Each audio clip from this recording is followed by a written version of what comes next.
If you've seen any of the other videos I've made on the Toronto Raptors before, or if you haven't, welcome to the channel. Hey, subscribe if you're new, that would be appreciated. But as I was saying, if you've seen any of the videos I've made about Toronto before, you know what I think about this organization. They're great. It's a great organization. Whether you like Toronto or not doesn't really matter. You got to respect what they've been able to do in terms of staying competitive for years and obviously winning a championship, which was the absolute cherry on top. But the team did drop off for the first time in several years. I wasn't expecting it. A lot of people weren't expecting it to be this significant of a drop-off where they would fall completely out of the play-in picture, the playoff picture. And when you look at reasons why a team would drop off, what comes to mind? Injuries, coaching, management, trades, any number of things come to mind. You know what probably tops that list of things? Playing in a different country for an entire year? I'd say that's a pretty good reason to have a down season. I'd say Aaron Baines, unfortunately my Australian compatriot, who's going to be at the Olympics, I believe, he's also a reason. He's also a very, very big reason why this team dropped off. So sorry, Aaron, but yeah, that's one of the reasons. Those are the two major reasons, alongside injuries, alongside a number of things, shortened off season. In terms of bouncing back, I expected them to do it. I expected them to look better next year, but they might look even better than I might have anticipated because they've got the keys going forward. They've got some future to add to this list because they got the 4th overall pick, and giving Masai Ujiri the 4th overall pick, giving this Raptors organization the 4th overall pick is a dangerous thing to do. Let's get it straight. That's a dangerous thing to do. And well, I'm looking forward to what they do with that pick. I've got an idea of what they'll do with it, but there's options. There's definite options available. But we'll talk about the major one because I think looking at the mock drafts, again, I'm no draft expert. I say this every single time. I don't want to mislead anyone. I'm not coming on here trying to say, oh, well, I know Jalen Suggs, he moves to that spot on the court. He moves to the right mid-range spot and loves that elbow jump shot. He glides through traffic at a certain angle. No. I don't know that much about college basketball, probably basketball in general, to make those kind of observations. But what I do know is I watched highlights, I watched some games, and I read up on some scouting reports. I did the research necessary to get a good idea of what Jalen Suggs is as a player, and I think when you look at the mock drafts, when you look at the teams ahead of them, he seems like the ideal fit for this Raptors team. There's obviously the possibility that Masai trades the pick. There's the possibility that they trade up and go for someone who is probably even more of an ideal fit, the ideal fit of all ideal fits, Evan Mobley. He would be fantastic considering Aaron Baines and what they have to do with the rim protection and just having the center position in general.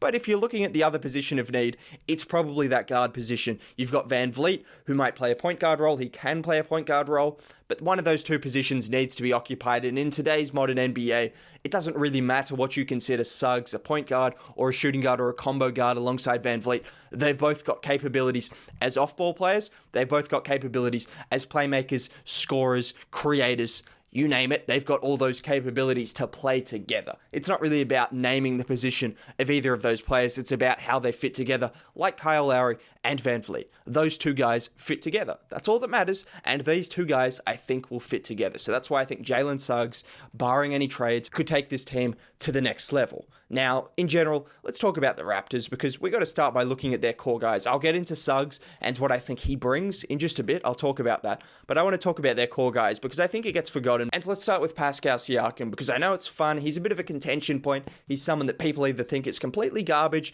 That's kind of where the consensus is right now.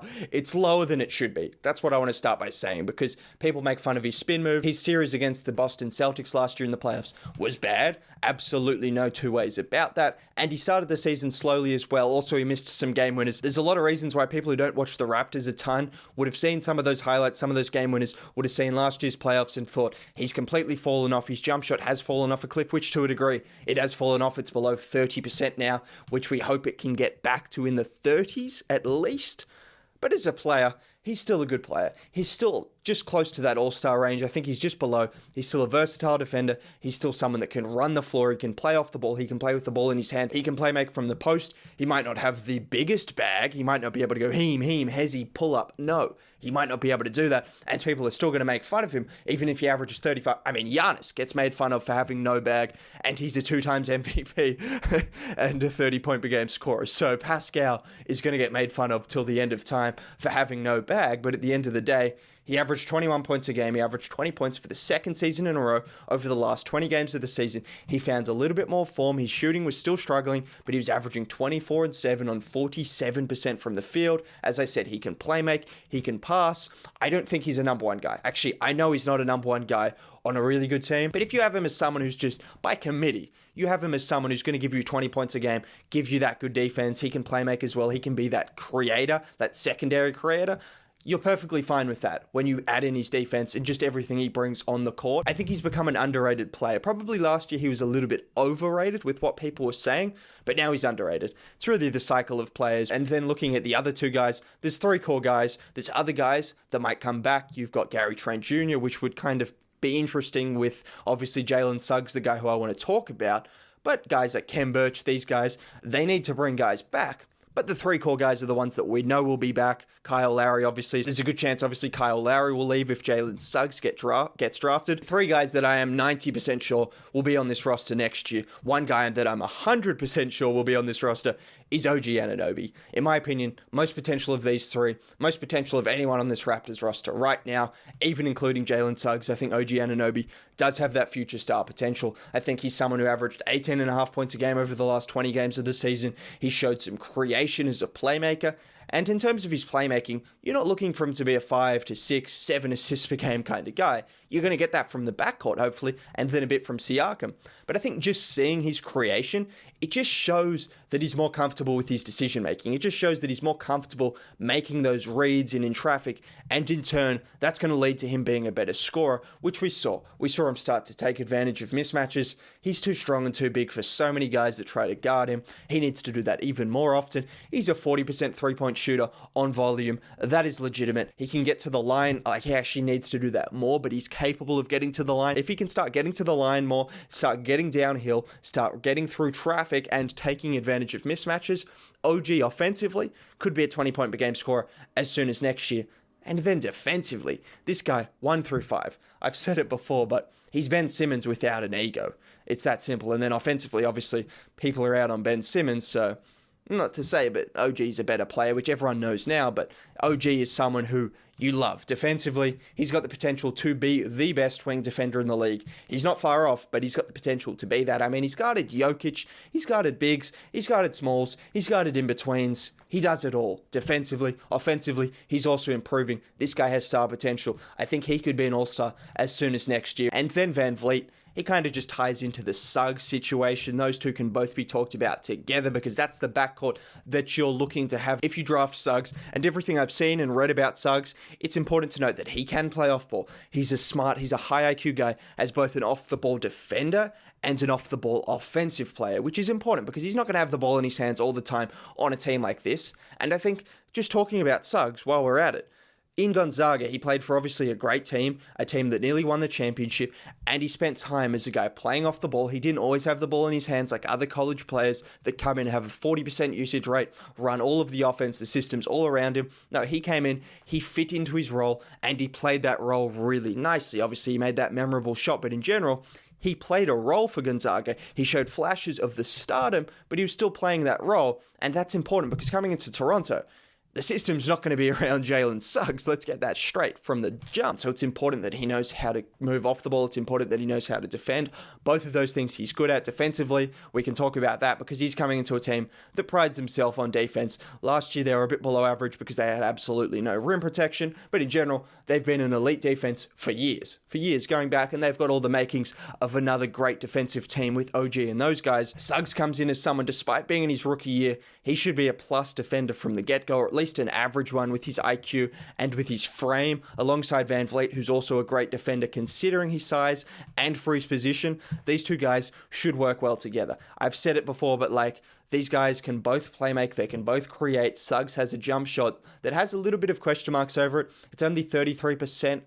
It was only 33% during the college season, but I've seen his jump shot. It's compact. It looks nice. It looks solid enough that I think as time goes on, he'll start to find his rhythm. I don't see any hitches in his jump shot or any reason to panic over him not being able to shoot the ball like a Ben Simmons, obviously, who we don't need to give drive-bys every single time, but every now and then we can just give him a clip along the way. but he's no Ben Simmons with his jump shot. Shoots 80% from the line as well, or thereabouts. He should be fine from the three-point range, and I think in general, he's someone that can attack the rim, he can pass in traffic, he can get 2 feet in the paint, which is so important in today's NBA. He can kick it out to the shooters, which the Raptors will have a couple of. Van Vliet, Anunoby, maybe if they have a stretch big, who really knows at this point in time, but they'll have some guys that can shoot. He can also get downhill, get to the rim. Defensively, as I said, he's sound, and then you mix that in with Van Vliet, who provides some of that outside creation, some of that perimeter shooting, and just in general, Freddie is the guy that you can mix and match. He's played with Lowry, he's played with other guys, he's played with Gary Trent Jr., he's played with different lineups, different teams.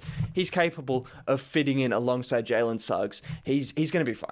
We don't have too many question marks over Van Vliet. He's going to be good. And in general, those 4 make a good core. And it's a pretty young core at that as well. These guys seem like they've been around for a while because obviously they won a championship and they've been competitive for so long.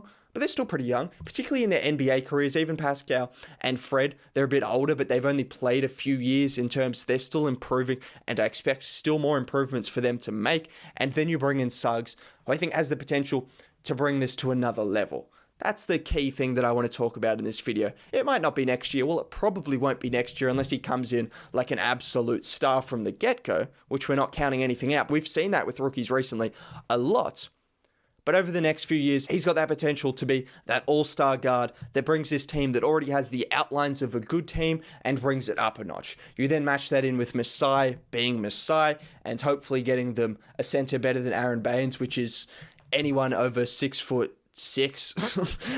Anyone who plays basketball in general. Myself, I'll put my hand up for that. Sorry, Aaron, I know, but like, I'm probably better at center than Aaron Baines in general. Anyone aside from Baines, and all of a sudden you've got a playoff team again. I can pretty much guarantee the Raptors will be back in the playoffs if they get a decent center. They move back to Toronto. OG continues to develop. Jalen Suggs comes in and is at least good from the get-go. You have Malachi Flynn coming off the bench. You have other guys that you might re-sign. Kem Birch is obviously the guy who might come back at center. But there's a lot of reasons to be optimistic for the Raptors. And this number 4 pick just gives you probably the biggest one in a few years. So I'm really excited for Raptors fans because I think this pick could be a big difference maker for them. Anyways, if you enjoyed the video, drop a like on it, subscribe to the channel if you're new. Have a good day. Bye.